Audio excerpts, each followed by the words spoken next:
You shall not remember what I show you, and yet I shall awaken memories of love and crime and death. Hi, I'm Bobby, and welcome to Dusty Old Movies. I first saw The Mummy when I was 7 years old, and I just hated it. It was my least favorite Universal monster. But today, I'm older, wiser, and more mature. Look a butt! So my tastes have changed, and I'm going to take another look at the classic monster, The Mummy, a film that was actually inspired by true events.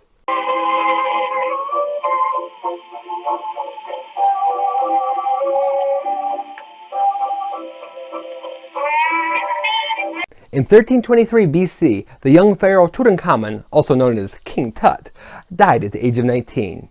According to some 1920s news reports, inscribed on a tablet in his tomb were the words, "Death shall come on swift wings to him who disturbs the peace of the king." That's ancient Egyptian for keep out. For years, archaeologist Howard Carter had been searching for a pharaoh's tomb, and in 1922, him and his team discovered King Tut's. This became the biggest media event of the 1920s, partially due to its historical significance, but also due to newspaper speculation that there was a curse on the tomb. In ancient Egypt, the snake is supposed to protect the pharaoh, and the day they entered the tomb, a cobra went into Howard Carter's house and ate his pet canary. The main financial backer, Lord Carnarvon, died from an infected mosquito bite, and that night there was an electricity blackout in Cairo. And archaeologist U. Evelyn White committed suicide because of fear of the curse. By 1929, 11 people connected with the excavation had died, and each one was a headline. Noting the public fascination for Egypt and the curse, Carl Laemmle Jr., who was now running Universal Studios, thought that this would be a great basis for a horror movie, and the perfect vehicle for their new spooky superstar, Boris Karloff, who had just had a rousing success playing Frankenstein's monster. Dracula writer and former reporter on the King Tut excavation, John L. Balderson, wrote the screenplay, using the curse as inspiration while creating an original plot. While Boris Karloff faced the most difficult makeup of his career, and the entire cast and crew were ready to create the next Universal monster. In Egypt in 1921, archaeologists uncovered the mummy of Imhotep, who was condemned for sacrilege and buried alive. Also uncovered is the Scroll of Thoth, which when read can bring the dead back to life. Well, it still got it, and Imhotep's mummy comes alive. 10 years later, the mummy is now in human form, and he is using the name Ardeth Bey. He tells archaeologist Frank Wempel where to find the tomb of his lost love Anaxanomon. The characters and the tomb's artifacts move to Cairo, and living there is Helen Grosvenor, whom was actually the reincarnation of Anaxanomon. Ardeth Bey plans to kill her in a ritual to make her become Anaxanomon again, and Frank Wempel, his father Sir Joseph Wempel, and Dr. Mueller try to stop him. The idea for The Mummy was literally ripped from the headlines. The filmmakers captured that spirit, and in their own way make The Mummy the most realistic Universal monster movie. The characters are all seriously played, with none of the over-the-top or comic relief characters that are present in other Universal monster movies. They insert real shots of Egypt into the film, and the set and prop designs are very accurate looking, giving it an authentic Egyptian atmosphere. Also, the film begins in 1921, 1 year before the Tut excavation, and Ardeth Bey even mentions Tutankhamun to Frank Wempel. "Permit me to present to you the most sensational find since that of Tutankhamun," by clearly connecting it to King Tut. Not that King Tut! Not only does it set the film firmly in the real world, but it also suggests that if the ancient Egyptian curse is real, which a lot of people believed it was, then the idea of an ancient Egyptian mummy coming back to life isn't that far out either.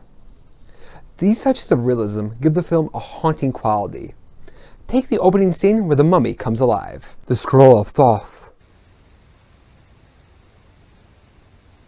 He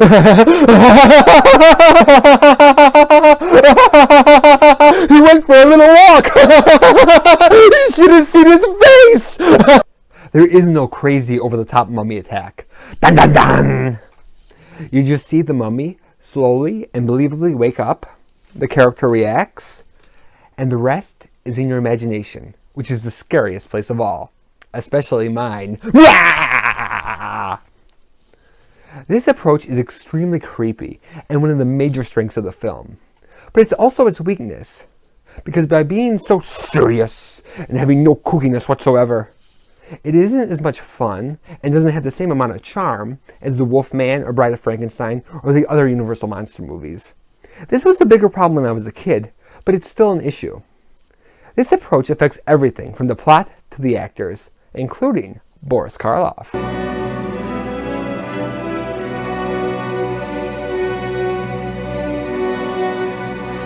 Boris Karloff, or as he was now being called, Karloff the Uncanny, is absolutely captivating in The Mummy.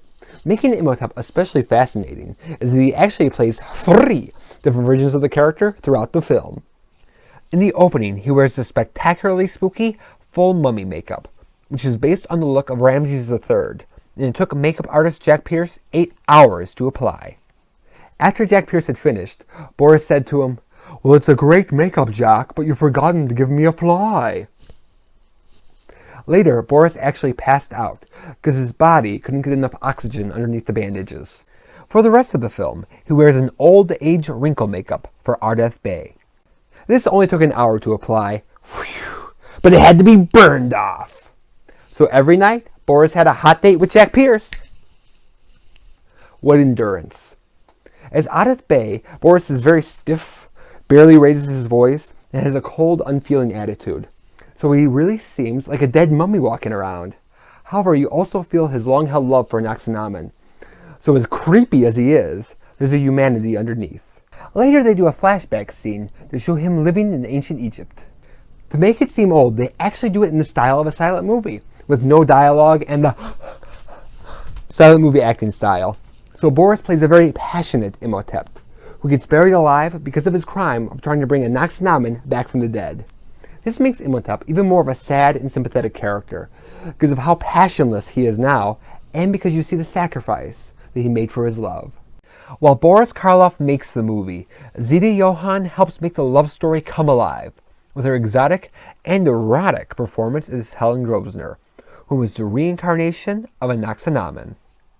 Zita was a headstrong theater actress, who believed in reincarnation, studied the occult, and practiced what she called the theater of the spirit, which, for example, was, if I'm going to play Joan Crawford, I'm going to call upon the spirit of Joan Crawford.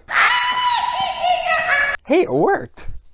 So she was perfect as Helen, because she looks like a 1920s flapper, but she has a faraway look in her eye and an otherworldly quality that makes you really believe that she could be the reincarnation of an ancient Egyptian princess.